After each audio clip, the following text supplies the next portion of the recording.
Hey everybody! It's getting pretty late in the season. Things have definitely slowed down here in the garden. So I am gathering as much as I can out of here right now. I've already picked a whole bunch of beautiful tomatoes. I've also got quite a few peppers. Check out those guys right there. Oh, those look great for roasting. I've also got these brutally hot red Savina habaneros. My super hots are gonna need a little more time and hot weather to ripen. Hopefully we get there. This is not the best place to grow those things, but when it hits, it's awesome. And I love a super hot pepper. Ooh, what's that? Oh, those are nasty. Okay, looking good. So today, in the spirit of not letting anything go to waste, I am going to be canning some salsa from the garden that everyone is going to love. So let's get started.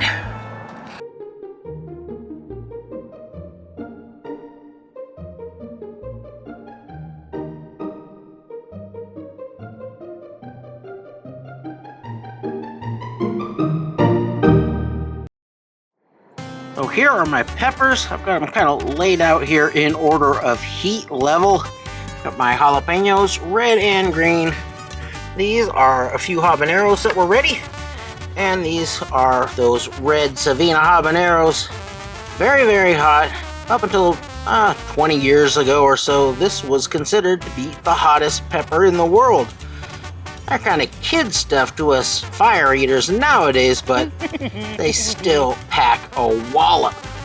Oh, aside from my peppers, of course, I've got my tomatoes. I got a couple of different kinds here. I'm going to be making some tomato sauce later.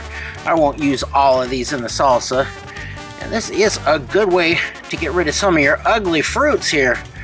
These parts here, we can cut that right out of there as long as it's not all smushy and fermenty already. These ugly tomatoes are going to be just fine. And I think just about any type of tomato will work for this. These plum tomatoes are a little firmer, maybe hold their shape a little better. But all these different varieties of slicing tomatoes I've got here, they're going to work fine for salsa and, of course, the tomato sauce that I'm making later as well. So aside from my garden goodies, I've got some store-bought onions and some little sweet peppers here. I think most recipes use green bell pepper as kind of a filler pepper, but I don't really like that flavor very much, so I use these little sweet guys, and they add a lot of color as well. And I've got some garlic. And those are all the veggies you're going to need to make a basic salsa. Of course, you can add all kind of different things to your own salsa, but I'm keeping it simple today, so I'm just going to use the basics, a little salt, a little vinegar, maybe some herbs, and that's it. So I'm going to get started by peeling and cutting up the tomatoes. And I'll see how much I've got, and that'll let me know how much of these other ingredients to use. Alright, peel a tomato, very simple to do. Just get some boiling water, and a lot of people like to just score a little X in the tomato, plop that in there, but really any type of little scratch on there, as long as you break the skin, is gonna do. And then they just have to be in there 30 seconds or so, and that skin is gonna get real loose and just fall right off of there essentially.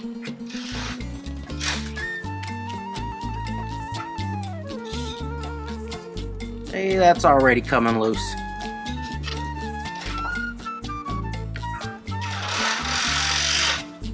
Right out of there. Let them cool a little bit before I can handle them.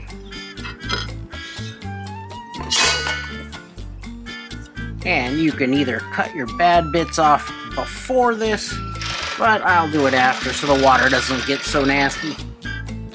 Not a big fan of this little burner set I got here.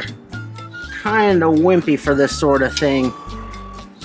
Might be alright for frying up your eggs at camp. I'm gonna need a lot more horsepower when I go to process this stuff, so I'm gonna break out the big boys then. Now my tomatoes are cooled off enough that I can handle them. And you see the skin just falls right off of them at this point. I'll knock off the stem. And now I can cut off any of these ugly bits. Now we'll get these all peeled. And then I'm going to chop the tomatoes by hand because I like them to be a little chunky. The peppers I'm going to do in the food processor. Now you just cut these up as big or as small as you like. Like I say, a lot of people just throw the tomatoes in the food processor with the other things. And that's fine if you like a saucier salsa. But I am a chunky classic kind of guy. Both figuratively and literally. Now I'm going to drain a lot of the juice off of these tomatoes, so as I cut them, I'm going to put them in the colander here and let that juice run off so my stuff ain't too watery.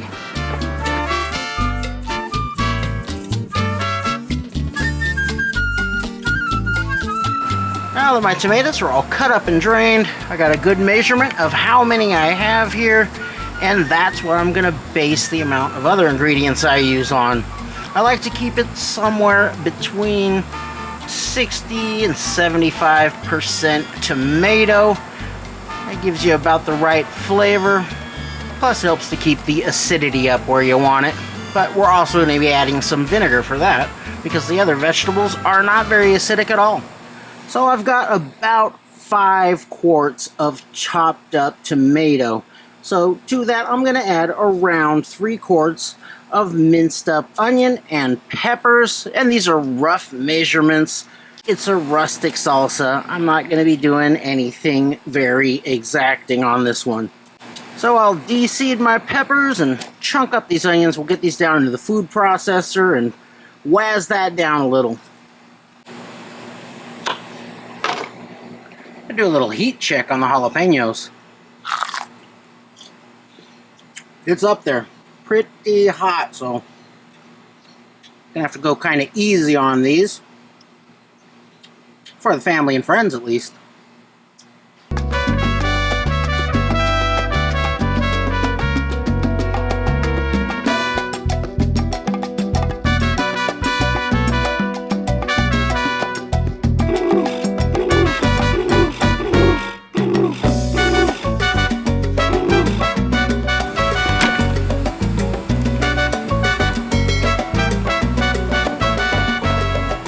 Looks pretty good. I've got some nice sweet onion here. Use whatever onion you got. And the ratio of onion to pepper you use completely up to you. I do like to go pretty pepper heavy in mine, but today I've used up all the pepper that I have, and I'm just going to make up the balance with the onions. I think it'll be pretty good. But a 50-50 mix is not a bad place to start.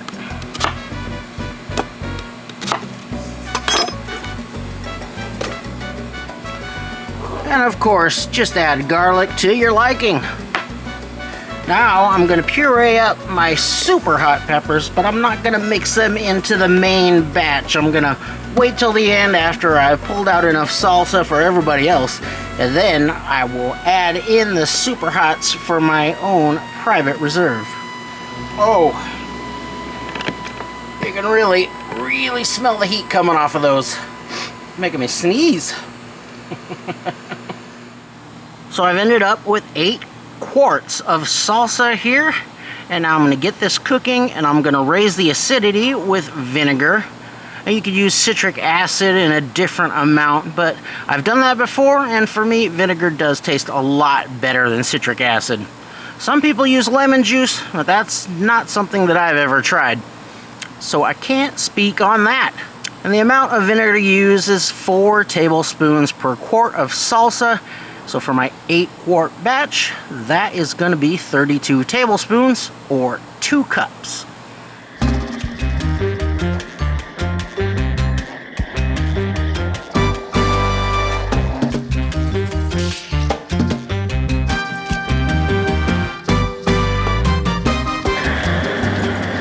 gonna add in at least 1 6-ounce can of tomato paste. Make it a little thicker, a little richer.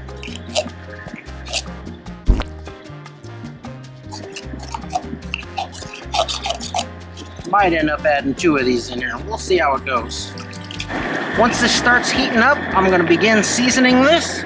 And a good thing about salsa is you cook it so you can season and taste as you go, and then dial it in just how you like it. So of course I'm going to need some salt. Not sure how much right now. We'll get in there with a couple of tablespoons to start. I'm sure I'll need more than that. I don't do a whole lot of spices, but I do want to put in some Mexican oregano. This is dried Mexican oregano, a couple of tablespoons.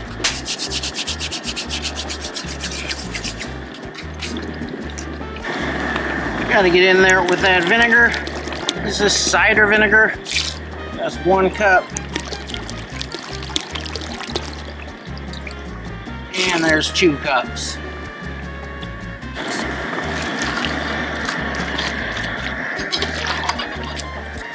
Check that for salt. And a couple of more teaspoons of salt. See how that does. Now I like to add in a little bit of regular off-the-shelf chili powder. Start with a tablespoon. We'll see how that goes. Be careful though, if you add too much of this, then it just kind of tastes like chili base. It's not the worst thing, but not exactly what I'm going for.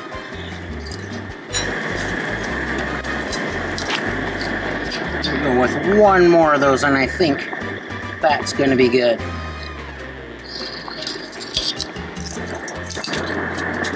And of course, use whatever spices you like. A lot of people like some cumin in there. That's very good. Some chipotle powder in there would also be very good. You'll see a lot of fresh cilantro used. I don't like the taste of cooked cilantro. I love fresh cilantro, so I prefer to just add some fresh cilantro when I'm serving the salsa. So I'm going to leave that out. It's starting to taste pretty good.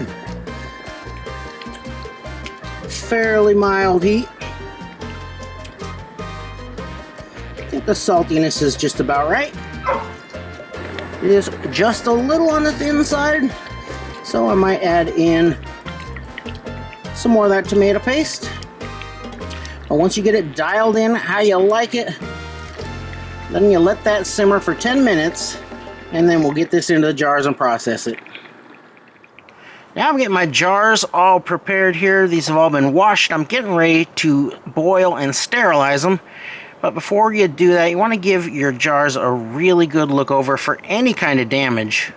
Something like this little chip here on the rim of this one, that's going to make this jar garbage now. I've used it a bunch of times probably, but at some point it comes to an end, and that little chip there could lead to breakage when you're processing whatever you're processing, or it could lead to a partial seal that allows a little bit of air to seep into that, and then whatever you got in that jar could spoil and potentially become dangerous. So you get some damaged jars, it's time to pitch them. They're not good forever.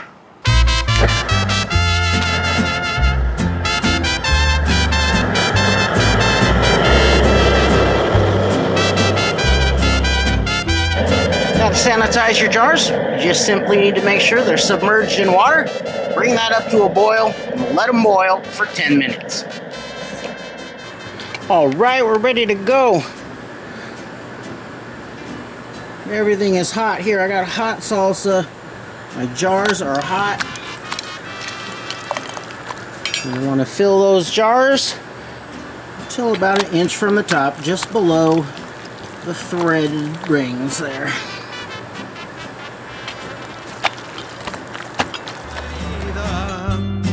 Por eso yo también nací herido.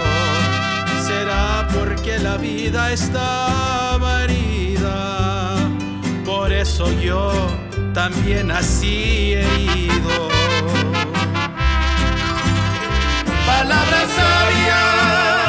Palabras sabias nos Solo que cuesta lo que cuesta y eso es todo. Si lo que quieres es saber cómo vivir. And make sure there's nothing on the rims of the jars.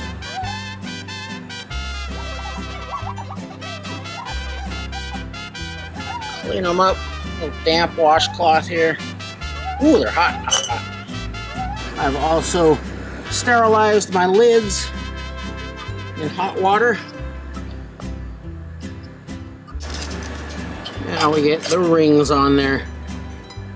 Just snug, not super tight. We do need air to escape out of here to create a vacuum.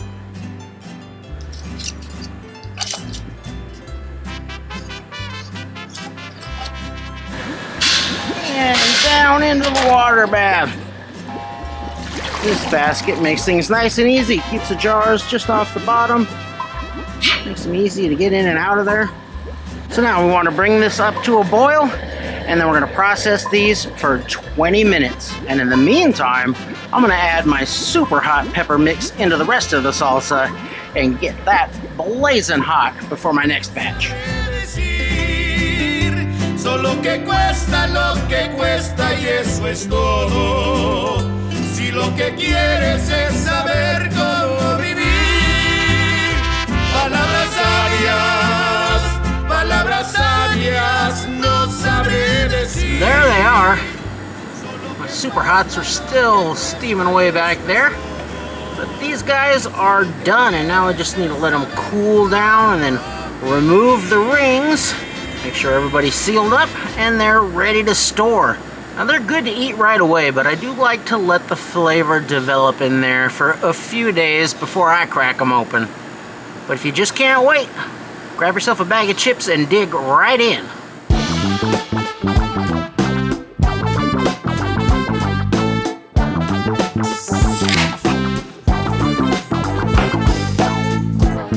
Well, it's been a week, and now it's finally time to see how we did.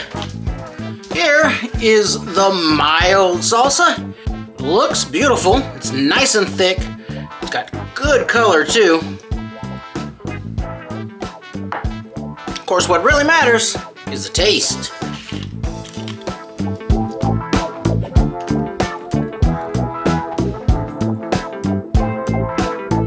Check out that bite.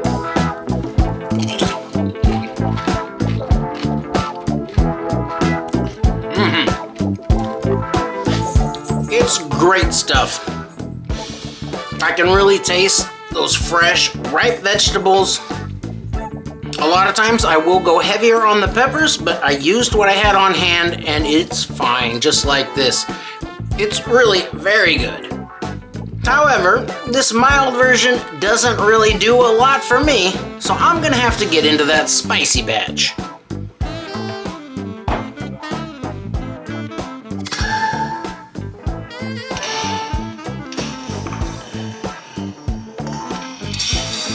Oh yeah, I can smell a little heat coming out of there.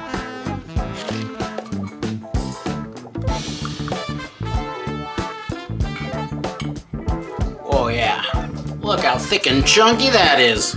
Haha, check out that bite.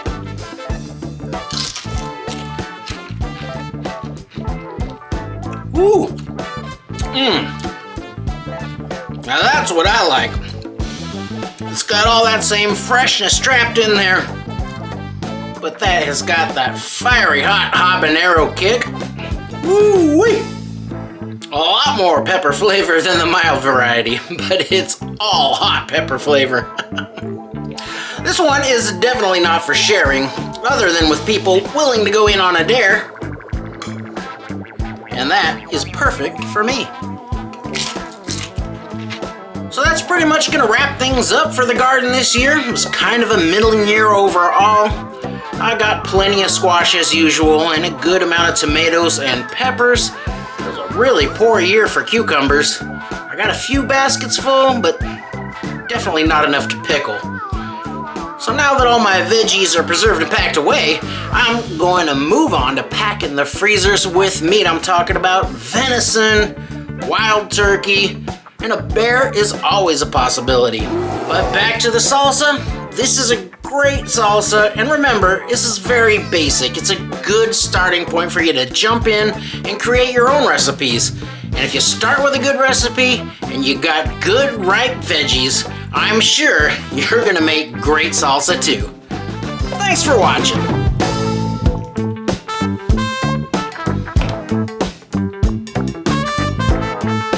Look at that bad boy.